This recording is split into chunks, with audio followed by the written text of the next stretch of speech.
अध्यक्ष महोदय,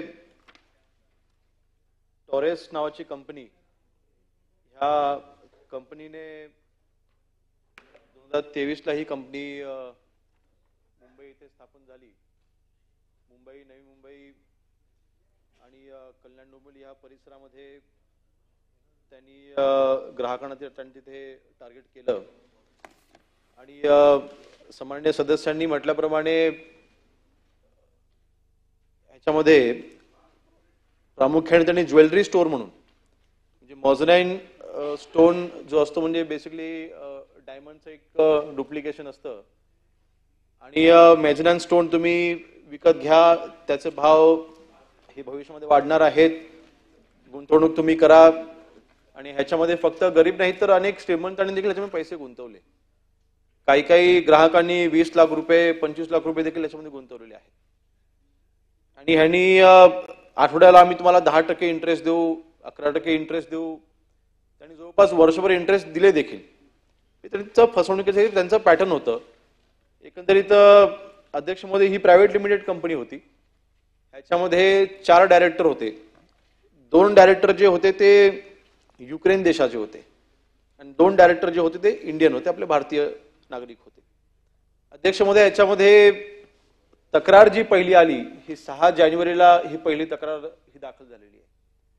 आणि 6 जानेवारीला तक्रार आल्याच्या नंतर आपण सगळ्या हालचाली चालू केल्या आणि आपल्या गृह विभागाच्या मार्फत तिथे आपण छापे टाकले, आपण सगळ्या चौकशी आपण चालू केल्या.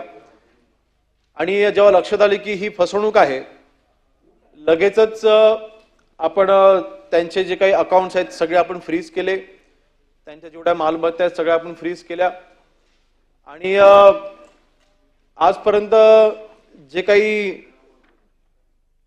ह्याच्यामध्ये आपण कारवाई जे केलेल्या आहेत त्याच्यामध्ये मॅनेजिंग डायरेक्टर काही आपण ह्याच्यामध्ये आहेत, काही ह्याच्यामध्ये त्या कार्यालयामध्ये काम करणारे काही कर्मचारी आहेत. असं आपण 7 लोकांना आपण अटक केलेली आहे. त्याच्यामध्ये एक डायरेक्टर आहे. 4 लोकांपैकी एक जे डायरेक्टर आहे त्याच्यापैकी एकाला आपण जे इंडियन आहेत, जे भारतीय आहेत, त्यांना आपण अटक केलेली आहे. दुसरं जे आहे भारतीय आहे ते फरार आहे, परंतु माहिती घेता, मी आता त्याच्याबद्दल खुलासा इथे करणार नाही, परंतु माहिती घेता लवकरच ते देखील अटक होतील. अध्यक्ष, 6 तारखेला ही तक्रार दाखल झाल्याच्या अगोदरच डिसेंबर महिन्यामध्येच जे 2 युक्रेनियन जे होते ते डिसेंबर महिन्यामध्येच त्यांनी इथून पलायन केलं आणि हा गुन्हा उघडकीस व्हायच्या अगोदर इथून पळून गेले. एकंदरीत ज्या वेळेला काल देखील लक्षद्वीपवरती बोलत असताना मी सांगितलं की हे फसवणूक जे क्राईम जे करतायत, सायबर क्राईम किंवा हे असे काही ठराविक जे क्राईम करतायत, हे ज्या वेळेला अकाउंटमध्ये पैसे आणतात लगेचच ते त्याचं डॉलरमध्ये कन्व्हर्जन करतात किंवा फॉरेन करन्सीमध्ये कन्व्हर्जन करतात आणि हे पळून जातात. आपल्याला आपण जो प्रश्न विचारलेला आहे, आता आपण ह्याच्यावरती चौकशी चालू असताना की ह्यांना अटक केल्यानंतर पुढे काय होणार. जे काही गरीब शेवटी आयुष्याची सगळी पुंजी ही या काही कुटुंबांनी याच्यामध्ये लावलेली आहे, अशा वेळेला हे पैसे त्यांना परत कसे मिळणार. आपण आजपर्यंत किती वसुली केलेली आहे किंवा किती रक्कम आपल्याकडे जमा आहे किंवा किती गुंतवणूक झाली. अध्यक्ष महोदय, जी माहिती आपल्याकडे आजपर्यंतची आहे ती जवळपास गुंतवणूकदारांची संख्या जी आजपर्यंत आपल्याकडे मिळालेली आहे ती 16,788 गुंतवणूकदारांची संख्या ही याच्यामध्ये आजपर्यंत आपल्या निदर्शनास आलेली आहे. आणि जवळपास 140 कोटी ह्या 16,786 गुंतवणूकदारांची जी फसवणुकीची रक्कम आहे ती जवळपास 140 कोटीच्या दरम्यान ही आहे. आणि त्या 140 कोटीपैकी जवळपास 35 कोटीची रक्कम ही आपण रिकव्हरी केलेली आहे. त्याच्यामध्ये काही ज्वेलरी आपण आपण आपल्या ताब्यात घेतलेली आहे.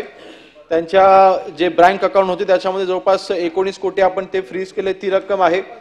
आणि जेव्हा आपण रेड केला त्यावेळेला काही तिथे रोख रक्कम देखील मिळाली, 8 कोटीची रक्कम ती आपण याच्यामध्ये जमा केलेली आहे. आणि आपल्या माहिती करता सांगतो की ज्या वेळेला हे व्यवहार व्हायचे अनेक वेळेला कॅशने व्हायचे, काही हवालाचे लोक देखील याच्यामध्ये समावेश होते, त्यांना देखील आपण अटक केलेली आहे. आणि 9 आरोपींच्या विरोधात म्हणजे 9 आरोपी जे फरार झालेले आहेत त्याच्यामध्ये जे आंतरराष्ट्रीय आरोपी आहेत त्याच्यामध्ये ब्लू कॉर्नर नोटीस आणि याच्यामध्ये आपण लुकआउट नोटीस देखील आपण इंटरपोलला आपण दिलेली आहे. आणि रिकव्हरीच्या बाबतीमध्ये अध्यक्ष महोदय, आपण याच्यामध्ये MPID ऍक्टच्या अंतर्गत रिकव्हरीच्या बाबतीमध्ये काही याच्यामध्ये नियम आहेत. त्याच्यामध्ये जे जिल्हाधिकारी आहेत त्यांना याच्यामध्ये ते कमिटीचे याच्यामध्ये अध्यक्ष असतात आणि त्यांना याच्यामध्ये अधिकार असतो. एकंदरीत ह्याचा प्रस्ताव हा शासनाकडे जेव्हा प्राप्त होतो त्या आपण संबंधित जिल्हाधिकाऱ्यांकडे आपण देतो. त्यांच्यावर पण न्यायालयामार्फत ह्याचा लिलाव होतो आणि त्या प्रक्रियेमार्फत त्यांना ती रक्कम ही लिलावामार्फत ज्यांची फसवणूक झालेली आहे त्यांना ती परत दिली जाते आणि त्या रेशोमध्ये दिली जाते. तर मला वाटतं ह्या प्रोसिजरला साधारणतः किती अवधी लागेल हे आता तसं सांगता येणार नाही, परंतु शासनाकडे जसा प्रस्ताव सादर होईल त्याच्यावरती योग्य ती कारवाई केली जाईल.